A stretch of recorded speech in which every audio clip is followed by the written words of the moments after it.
In the winter of 1888, on the freight road that ran west out of Jamestown in Dakota Territory, 11 teamsters put up for the night in a sod dugout cut into the south bank of a coulee.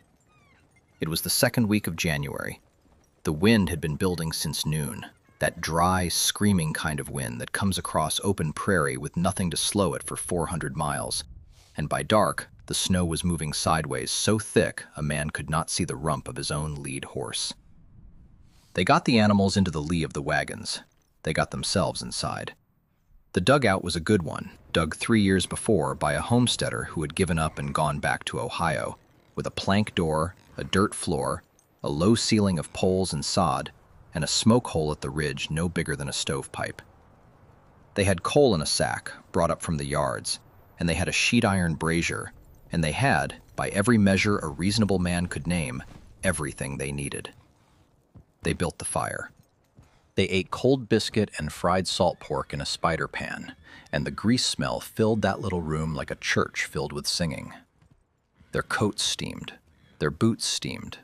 The wind hammered the plank door, and something out in the dark answered it, a long, wavering note, and then another. And one of the young men said what young men say, and an older one told him, "Wolves do not eat men who keep a fire." And then, because the wind was driving snow through the smoke hole and dropping it on their faces, and because the draft was pulling the warmth right up out of the room, somebody stood up on a crate and stuffed a folded grain sack into that hole and packed it tight. They banked the coals down low so the fire would hold till morning. They rolled up in their blankets on the dirt floor, 11 men in a room the size of a farm wagon, warm for the first time in 9 hours. 6 days later, a mail carrier found them. The door was chewed and clawed halfway through at the bottom corner, wolves working at the smell, and the snow around it was tracked to mud and ice. Inside, 11 men lay in their blankets in the positions of sleep. Not one of them was torn. Not one of them was frozen stiff in a fighting posture. No scratch marks on the walls, no blankets kicked away. The coroner's man wrote down the blizzard. The country wrote down the wolves. Because wolves make a better story, and because that door had teeth marks in it. And for 50 years along that road, people said the wolves got the Jamestown freighters. The wolves never got in, friend. The blizzard never got in either. What killed those 11 men walked in with them, sat down with them, and was invited. It was not weather, and it was not an animal. It was a sentence. A folk belief passed hand to hand across a whole continent, spoken by good men to their own sons in perfect confidence. A tight shelter and a banked fire will keep a man alive, and every draft is a thief. Seal it up, bank it down, sleep warm. That sentence has killed more men on this continent than every wolf that ever drew breath in North America. And I am not going to tell you yet how it does it, because you need the whole build first, and because the mechanism is the last piece, and the last piece is the one that got stripped out of the telling. The skill we are talking about tonight has a plain old name, and the name is making a warm night in a cold country. Campcraft, winter woodcraft. Your great-great-grandfather did not call it camping, because camping is what you do for fun, and he was not having fun. He was moving stock, cutting timber, running a trap line, hauling freight, walking to a neighbor's place 9 miles off in February. And he could stop at 4 in the afternoon in weather that would kill a modern man by midnight, and by dark he would have a bed, a wall, a fire, and a night's sleep, using an axe, a blanket, and what was standing within 80 feet of him. No stove. No sleeping bag rated to 20 below. No app. I am going to teach you the whole thing tonight. Every piece of it. 6 pieces, and I will hand you 5 of them straight and honest, and the 6th one, the one that shuts the coffin lid on those 11 men in the coulee, I am going to hold back until the end, because it deserves the whole weight of the story sitting on top of it. Stay with me by choice, neighbor. Do not stay because a machine wants your attention. Stay because this is worth the 20 minutes, and because if you learn it once, you will have it for the rest of your life. Let me ask you something plain. If your truck slid off a county road tomorrow evening in January, 20 miles from a plow and 11 miles from the nearest yard light, and the phone had no bars, could you make a night? Not survive dramatically, not shiver in the cab till dawn with the engine running down your fuel. Could you get out, look at a piece of woods, and build yourself a place to sleep that would hold you until the sun came up and somebody came looking? Could you make heat and keep it? Could you keep your feet? Most grown men in this country could not 1 in 20. And that is not a moral failing, it is a forgetting, because their grandfathers could do it half asleep with a dull axe and a wet match, and they would not have thought it worth mentioning at supper. That is what we are taking back tonight. Not a hobby, a sovereignty. My name is Caleb Wren. I am the 7th generation of my family on a ridge in the southern Appalachians, and my people have held that ground since the 1790s, when the first of us came over the gap with a mattock and a bag of seed corn. My father died when I was 6 years old. My grandfather Amos raised me from there, and Amos was a man who did not waste words. But the winter before he died, he sat me down at the kitchen table with a leather journal he had bought in Knoxville, and he made me write. Everything. How he salted, how he cellared, how he set a bee gum, how he read weather off the underside of a maple leaf, and how he made a night out in the cold when he was a young man running a trap line up the Little Fork. That journal is beside me now. This channel is me keeping that promise. Here is the part that will put an ache in your jaw once you see it. This skill did not fade because it quit working. Cold air still sinks. Wool still holds heat wet. A reflector wall still throws warmth back at a man exactly the way it did in 1840. It faded because somewhere between about 1920 and 1975, a whole cluster of industries, the sporting goods trade, the sealed tent makers, the fuel and briquette business, the recreation catalogs, worked out that there was real money in selling a man equipment and no money at all in reminding him that he already knew how to do it with an axe. They did not lie to you. They just quit mentioning certain things. And one of the things they quit mentioning is the thing that killed those 11 freighters, because it is the one that makes their product sound dangerous. By the end of tonight, you will have the whole method, and you will have the step that was worked hardest to make you forget. Before we get into the meat of it, pull the trigger on subscribe. Not for me, friend. Because the buried skills we drag back into daylight around here, you are going to want the next one, and the internet is not going to hand it to you twice. 6 pieces. That is the whole architecture of a warm night in a cold country, and they go in order because each one holds the next one up. The ground you choose, the bed you build, the wall you set, the fire you lay, the clothes you keep dry, and the 6th. Miss any one of the first 5 and you lose the night. You shiver, you sleep bad, you wake sore and stupid and cold, and you walk out in the morning with a story about how rough it was. Miss the 6th one and you do not walk out. You lie there in your blanket in the position of sleep and let somebody else's grandchildren blame the wolves. Most beginners get the first 2 pieces about half right by instinct. They know they need a fire. They know they need to be out of the wind. But the last piece has been quietly stripped out of the talk for 100 years, sanded right off the outside of the trade, and I want you to hold on to the real question while we work. The real question is not what we forgot, neighbor. It is who cashed the check when we forgot it. Piece 1 is the ground you choose, and I want you standing there with my grandfather at 4 in the afternoon in a gray woods with the light going flat and blue. He is not looking for a pretty spot. He is looking down at the snow to see where the drifts have been curling, and up at the crowns to see which trees are dead on their feet. And he is feeling the air on the back of his hand at his knee, and then again up by his ear, because he wants to know which way the cold is running. He walks past 3 places that look perfect. He stops on a nothing spot, a slight shelf of ground halfway up a slope with a rock face behind it, and he says, "Here." Here is what he was doing. Cold air is heavy. It is denser than warm air, and at night, when the ground gives up its heat to a black sky, that chilled air slides downhill like water and pools in the bottoms. Valley floors, creek beds, hollows, coulees, the pretty flat spot beside the stream where every fool camps because the water is handy. Those are cold sinks, and the difference is not small. On a still, clear night, the bottom of a hollow can run 10 to 15 degrees Fahrenheit colder than a bench 200 feet up the same slope. Orchard men have known this for 150 years, and they have a name for that middle band of slope where the frost does not settle. They call it the thermal belt, and they plant their peaches in it on purpose. So you camp in the thermal belt, not the bottom where the cold pools, not the crown of the ridge where the wind will strip the heat off you all night. The shoulder, the bench, the shelf. Then you check 3 more things before you set anything down. You look straight up for dead limbs and dead standing trees, and you move if there are any, because a widowmaker does not care how good your fire is, and snow load brings them down at 2 in the morning.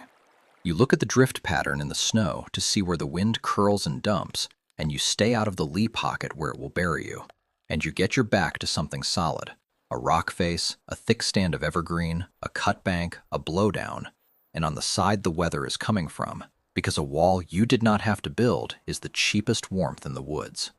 Say it like a chant. High ground kills you with wind. Low ground kills you with cold. Middle ground, dead trees checked, back to the weather. Then you set the pack down. That is not just ridge folklore. The United States Department of Agriculture and the State Agricultural Experiment Stations documented cold air drainage and frost pockets in orchard siting work going back into the early 1900s, mapping temperature differences on single hillsides on still nights, and the Forest Service put the same reasoning into its own ranger camp guidance. The old woodcraft writers had it in print before that. Horace Kephart laid out campsite selection in Camping and Woodcraft in 1906, and George Washington Sears, who wrote under the name Nessmuk, had much of it in Woodcraft in 1884. That is not folklore, friend. That is the federal government and the best woodsman of 2 centuries confirming what your great-grandfather picked with the back of his hand. The number 1 botch on this step is water. A man walks into the woods tired, sees the creek, and camps 12 feet from it because he is thinking about coffee. Then all night, the cold runs downhill into that creek bottom and settles on him like a wet sheet, and the damp off the water gets into his wool, and at 3 in the morning he is lying there with his teeth chattering, doing arithmetic about how long till daylight. Carry your water. Camp above it. Always. This week, do this. Walk out to whatever woods or field edge you have access to, near dark, on a clear, cold evening, and stand in a low spot for 2 minutes. Then walk up the slope 100 feet and stand there for 2 minutes. That is it. That is the whole assignment. You will feel the difference on your face, and you will never forget it. And it costs you nothing but 20 minutes and a jacket. Now, piece 2 is the one that separates men who read about this from men who have done it. And it is the piece that nearly every beginner underestimates by a factor of 4. It is not the fire. It is what is underneath you. And there is a mistake here so common that I would bet money you have already made it, and it costs you the entire night. That is next. Piece 2 is the bed. Picture a boy, 13 years old, gathering hemlock boughs in the dark, proud of himself, laying them down in a neat mat about as thick as a folded quilt because it looked like plenty. That boy was me. I will come back to that. Here is the physics, and it is the most useful piece of physics in this whole story. Air steals your heat slowly, by convection, and you can beat it with a wall and a fire.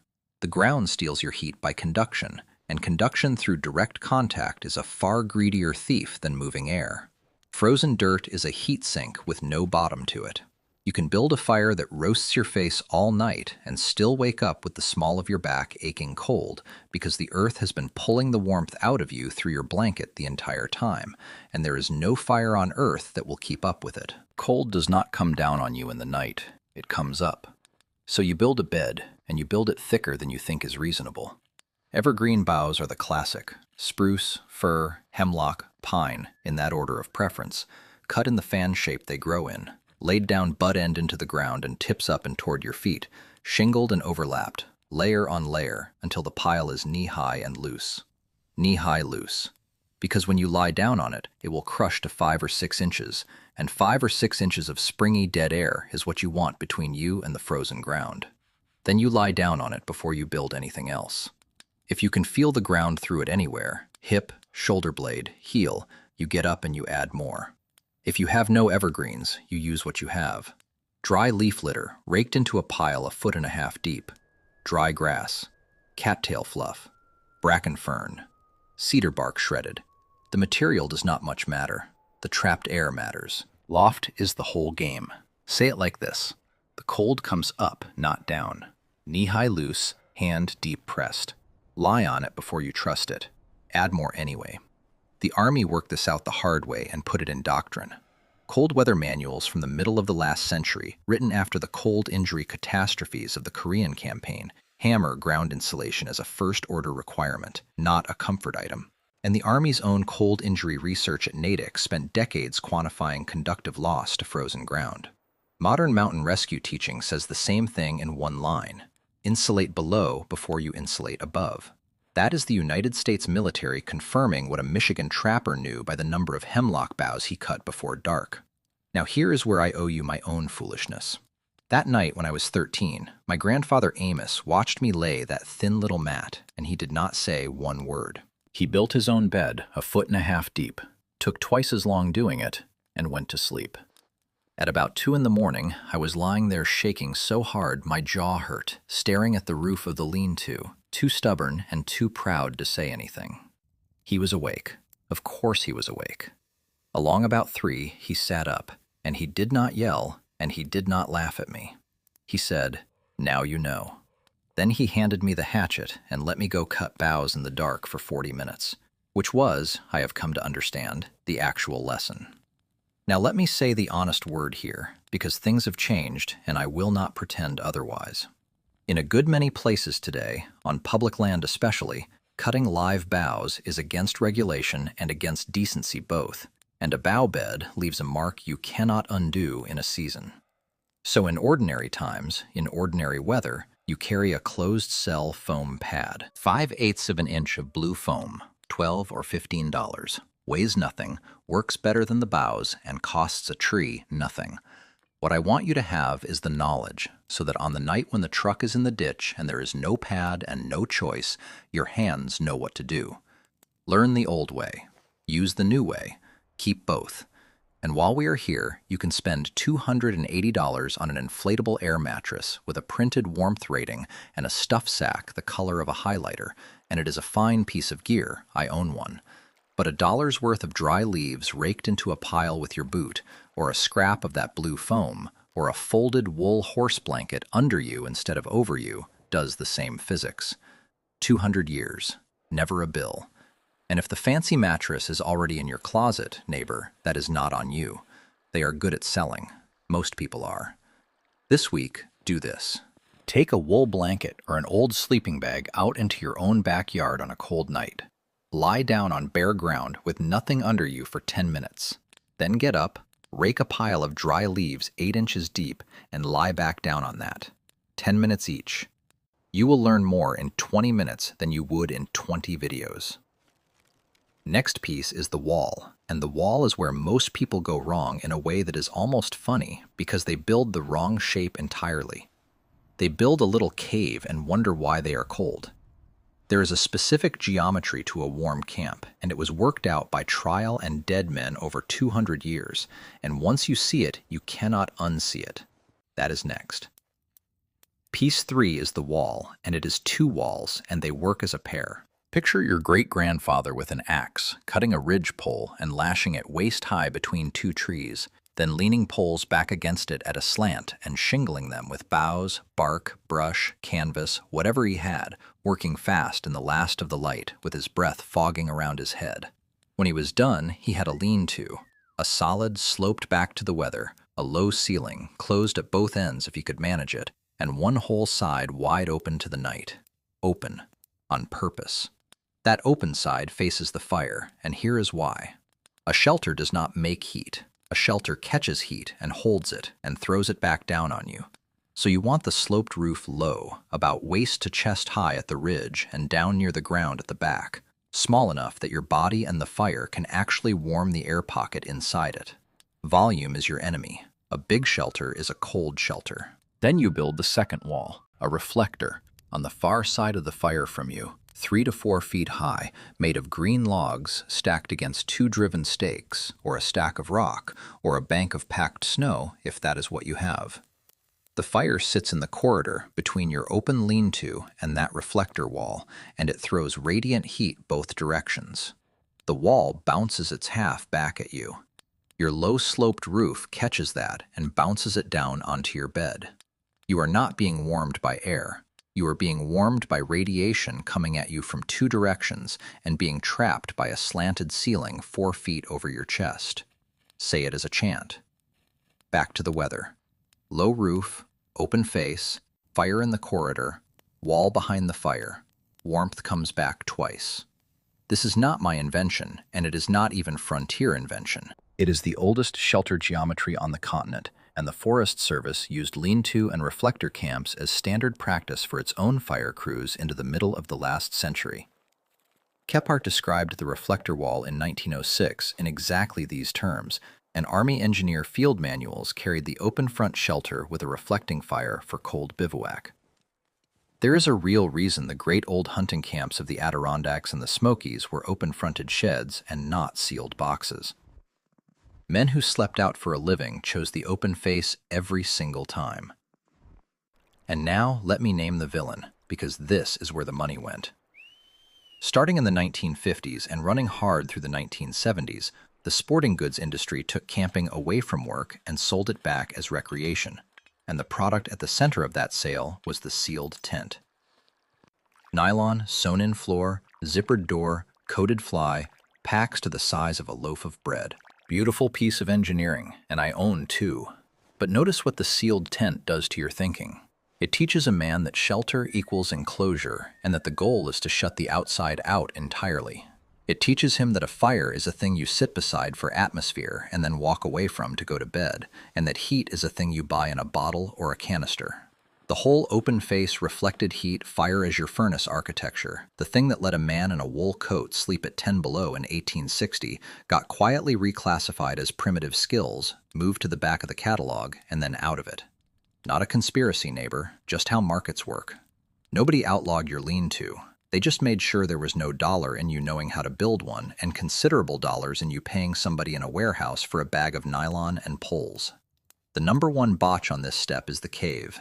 A beginner burrows. He makes a little enclosed hole with a small mouth, gets his fire out in front of it where the heat sails straight up into the sky, and then he lies in there in the dark, trying to breathe warmth into a space he cannot possibly heat. Or worse, he closes the front down to a crack, gets no radiant heat at all, and then starts thinking about bringing the fire inside with him.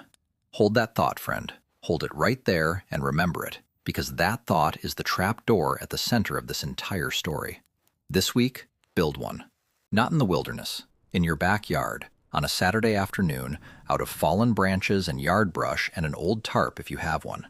2 hours. Set the ridge pole waist high, lean your poles, throw the tarp over, and then just sit in the open face of it with a small fire in a ring 3 feet out and a couple of chunks of firewood stacked behind the flame as a reflector. Sit there 1 hour. You will feel the thing work with your own face and hands, and you will never again believe a sealed box is warmer. The next piece is the fire, and I do not mean how to light one, because you can already light one. I mean the shape you lay it in, which is not the shape you have been using, and which is the difference between feeding a fire all night and sleeping all night. 9 out of 10 people get this wrong on the first try and lose the best part of it. It is not the mistake you would guess. That is next. Pattern break, friend. Everything I have handed you so far, the bench, the bough bed, the lean-to, the reflector wall, that is the easy part. That is comfort. That is the difference between a rough night and a decent night. From here, we go into the part where the survival myth was born, into fire and moisture and air. And this is the ground where men actually died. Not men who did nothing, men who did nearly everything right and missed one piece. Sit up a little. This next stretch is the reason I made the video. Piece 4 is the fire, and specifically the shape of it. Picture great-grandmother's brother, a bark peeler in the Pennsylvania hemlock, on a night in February with the temperature down around 0. He does not build the campfire you build. He does not build a cone of sticks in a ring of stones and feed it every 20 minutes all night like a man tending a sick calf. He takes his axe and he cuts 2 logs the length of his body, sets them side by side about a hand's width apart running parallel to his bed, gets a bed of coals started between them, and lets those 2 logs burn face to face along their whole length. That is the long fire. Some call it the parallel log fire, and its close cousin, the 2 logs stacked one on the other, gets called the Siberian fire. Either way, the idea is a wall of low heat as long as a man is tall, radiating the whole length of him instead of a hot little spot roasting his knees while his shoulders freeze. Now the details, because the details are the whole thing. Wood first. You want dead and dry in winter means standing dead, not ground dead. Anything laying on the wet ground has drunk the ground. Look for dead limbs still attached to a living tree. Snap tested. If it snaps sharp, it is dry. If it bends, it is green. If it is punky, it is wet. For tinder, birch bark peels off in papery curls and light soaked. Fat wood, which is the resin-loaded heartwood out of a pine stump or the joint where a limb met the trunk, will light with 1 match in a drizzle. Softwoods flame fast and burn out. Hardwoods, oak, hickory, maple, ash, beech, make the long red coals that carry you to daylight. So you start with softwood and bark to get flame. Then you feed hardwood to build the coal bed. And the coal bed is what does the actual work. And here's the part people skip. You gather 3 times what you think you need, and you gather it before dark. 3 times. Every man who has spent a bad night out has spent it because he was groping in the dark at 2 in the morning breaking wet sticks off the ground. The chant for this one: standing dead, not ground dead. Snap sharp, not bend. Flame from softwood, life from coals. Long fire, not a hot spot. 3 times the wood, gathered before dark. The Forest Service has studied fuel moisture and combustion behavior since the 1920s, and every bit of that folk practice matches the science. Aerial dead fuels dry faster and hold less moisture than downed fuels in contact with the ground. Resinous wood ignites at lower temperatures, and dense hardwood yields more sustained heat energy per volume. The long fire itself shows up in 19th century woodcraft writing and in Scandinavian and Russian forestry practice under a half-dozen names. That is not folklore. That is 100 years of federal fire research confirming what a bark peeler figured out with an axe. The number 1 botch on this step is building for spectacle instead of duration. A beginner makes a bonfire, a big, roaring, lovely thing that throws light 40 yards, and he burns half his fuel in 90 minutes. And then he sits in the ashes of it at 11 o'clock with nothing left but green wood and regret. A survival fire is low, long, and boring. Small enough to sit close to, long enough to warm your whole body, banked so it holds. If you can warm your hands and see your neighbor's face, it is big enough. If your face hurts and your back is cold, you built the wrong fire. And here is the anti-consumer note. There is a titanium tent stove on the market right now with a folding chimney, a glass window, and a battery fan that runs off an app on your phone. And by the time you buy the pipe and the heat shield, you are $900 into it. It works, it is clever, but 2 logs, an axe, and a wall of stacked green wood behind the flame has warmed men on this continent for 300 years, and it costs precisely nothing and never runs out of firmware. And if the stove is already in the shed, friend, that is not on you. They are good at selling. Most people are. I only ask you to know the 2-log fire too, because the day the stove has a hole rusted in the bottom, the knowledge does not rust. This week, do this. Go buy nothing. Instead, on a Saturday, go out to your fire ring and light 1 fire with nothing but birch bark or fat wood and standing dead limbs you snap tested with your own hands, and lay it as a long fire between 2 logs instead of a cone. 1 fire. That is the entry ticket. Now, Piece 5 is the one that kills fit young men in September as often as it kills old men in January, and it has nothing to do with temperature. It is about water. Not the water you drink, the water you make. And there is a specific fabric sitting in 90% of American closets that turns a cold night into an emergency. That is next. Piece 5 is moisture. And the enemy is not the sky, it is you. Picture a young man climbing a ridge with a pack on in 20-degree weather, moving hard, and he is warm, so he leaves everything buttoned and keeps climbing. And under that coat, his shirt is soaking through with sweat. He gets to the top. He stops. And within 15 minutes, he is colder than he has been all day, because he is now wearing a wet shirt in 20-degree air, and water carries heat away from a body many times faster than dry air does. That is the sole mechanism of most hypothermia in this country, and it has almost nothing to do with how cold it got. So here is the doctrine, and it is old as the hills. First, you dress in layers and you ventilate before you sweat, not after. Open the coat, take off the hat, drop a layer, slow your pace, whatever it takes to stay just barely cool while you are working. Be bold, start cold, the old trail hands said. Second, wool. Wool holds a good part of its insulating value when it is damp because the fibers are crimped and hold air even wet, and it dries from the inside out against your skin. Cotton does the exact opposite. It soaks, it collapses, it holds cold water against you, and it will not dry until the sun comes out. Blue jeans and a cotton sweatshirt are the most dangerous clothing in America between November and March. Third, and this is the one your great-grandmother enforced with a switch, you keep a set of dry things sacred. Dry socks, dry shirt, dry hat, wrapped and untouched all day, worn only for sleeping. You never sleep in what you sweated in. You change. You put the damp things inside your coat or under your bedding where your body heat will dry them overnight, and you sleep dry. There is more. Wear a hat, because a bare head bleeds heat you paid for. Loosen your boots and never sleep in tight footwear, because you need blood to your toes. Eat, because digestion is a furnace and fat and protein burn long. Drink, because a man dehydrates fast in cold air. You lose water with every breath you fog out. Thirst signals go quiet in the cold, and a dehydrated man cannot regulate his own temperature. Melt your snow, do not eat it, because eating snow spends body heat to make cold water. And no whiskey, not one swallow, no matter what the old prints show. Alcohol dilates the vessels at your skin and makes you feel gloriously warm while it dumps your core heat straight out into the night. That flask has helped bury people. Chant it. Ventilate before you sweat. Wool over cotton, always. Dry socks are sacred. Hat on, boots loose. Eat, drink, no whiskey. The medical record on this is not thin. Army cold injury studies going back to the Second World War and the Korean campaign, along with generations of mountain rescue and wilderness medicine literature, all name wet clothing and wind as the two great multipliers, and all teach the same recognition ladder that guides teach today.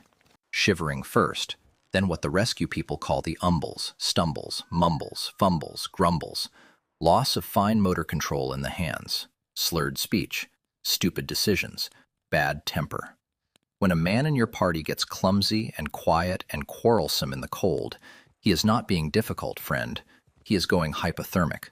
And the treatment is shelter, dry clothing, insulation from the ground, warm, sweet liquid if he can swallow, and body heat, right now. And if he stops shivering while he is still cold, that is not improvement. That is the alarm bell. That is when you get help. I will confess the second failure of my boyhood here and be done with it. I was maybe 15, and I hiked in wearing cotton socks because they were what was in the drawer, and I did not say anything when my feet went wet and then numb because I did not want to be the reason we turned back. Amos figured it out at the fire when I could not get my own bootlaces undone. He pulled my boots off himself, put my bare feet against his own belly under his shirt, which is a thing I will never forget as long as I live, and dried my socks on a stick over the coals. He did not yell. He said, "Now you know."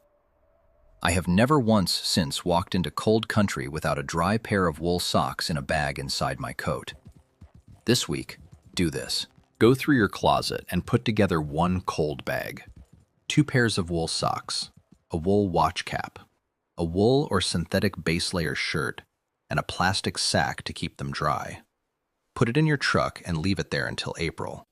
Under $50 at any farm store, most of it probably already in your house, and it is the single highest value thing in this entire video that you can do before Sunday. Pattern break, friend. Stop for 1 second. Everything up to this point, The bench, the bed, the wall, the long fire, the dry socks. Every one of those 5 pieces was about being comfortable enough to sleep. Get all 5 right and you will have a fine night out. Get all 5 right and miss the 6th, and you will die in your sleep. Warm, comfortable, with a full belly, in the position of rest, and the people who find you will blame something else. Those 11 men in the coulee outside Jamestown had 4 of the 5. They had a wall, they had a fire, they had food, they had each other. This last piece is where the survival myth was born, and this is where men died for lack of knowing, and I am going to give it to you now in full. Take yourself back into that dugout. Slow it down. The wind is a solid sound outside, not gusting anymore, just steady pressure against the plank door. Inside, it smells like pork grease and wet wool and coal smoke and horses. The brazier is glowing dull orange, no flame on it now, just banked coals under a skin of ash, because a banked fire holds till morning, and everybody knows a banked fire holds till morning. Somewhere up along the ridgepole, the grain sack is jammed into the smoke hole, packed tight, and the last thin thread of draft is gone. The room is warm. It is the first warm they have felt in 9 hours, and it is glorious. One of the young men has a headache, and he does not mention it, because the whole day has been a headache. Another feels sick to his stomach and puts it down to the biscuit. A third gets up to go to the door and finds himself strangely clumsy and sits back down and laughs at himself and lies back on his blanket. That is the last decision any of them make. Piece 6 is air, ventilation, and the invisible killer in that room was carbon monoxide. Here is the mechanism, and I want you to know it in your bones, because knowing it is the entire point of the last 20 minutes. When fuel burns with plenty of oxygen, it makes carbon dioxide, which is harmless in ordinary amounts. When fuel burns with too little oxygen, a smoldering fire, a banked bed of coals, charcoal, a choked stove, a fire in a sealed room that has already used up the good air, it makes carbon monoxide instead. Carbon monoxide has no color, it has no smell. It does not sting your eyes or make you cough. It does not smell like smoke because it is not smoke. A fire making it can look and smell exactly like a fire keeping you alive. And when you breathe it, it binds to the hemoglobin in your blood more than 200 times more readily than oxygen does. So your blood fills up with something it cannot use and quietly stops delivering oxygen to your brain and your heart. The symptoms are headache, nausea, dizziness, weakness, confusion, and sleepiness, every one of which a tired, cold man will blame on being a tired, cold man. That is the cruelty of it. It makes you sleepy, and then it kills you while you sleep, and it does not wake you to argue. That is what walked into that dugout. Not the wind, not the wolves. A grain sack in a smoke hole and a bed of banked coals in a room the size of a farm wagon. So here is the piece, the whole discipline, plain as I can say it. You never sleep in a closed space with anything burning in it that does not have a real chimney and a real draft. Never charcoal in any form in any enclosed space ever. Charcoal is the worst of all of them because it burns nearly without flame or smoke and pours out carbon monoxide while looking perfectly tame. No brazier, no hibachi, no grill, no bucket of coals brought in to take the chill off a tent, a camper, a cabin, a car, or a garage. Not one time. If you have a proper wood stove with a stovepipe that runs to the outside air, you keep that pipe clear and you check the draft, and even then you give the room fresh air, because a stove with a cold pipe or a blocked pipe or a downdraft will spill straight into the room.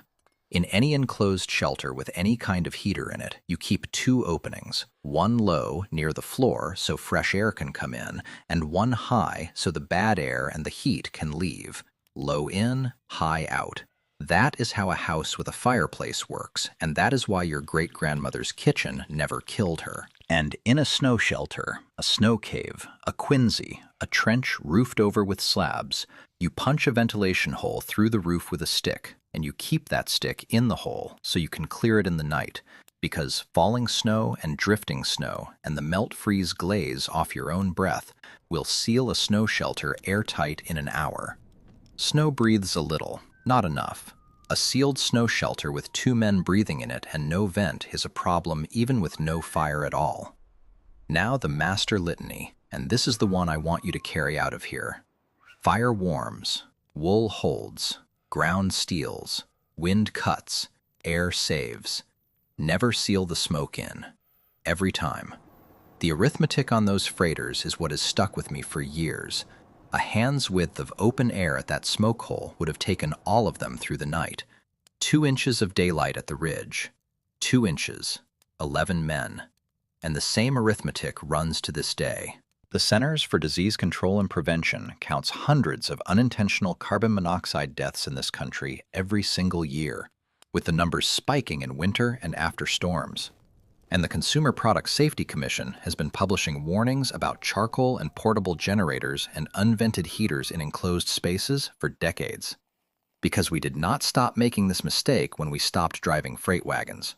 We just moved it into garages and ice shanties and campers and back porches. That is not folklore, neighbor. That is the federal government still writing down, year after year, the exact same cause of death that got blamed on wolves in 1888.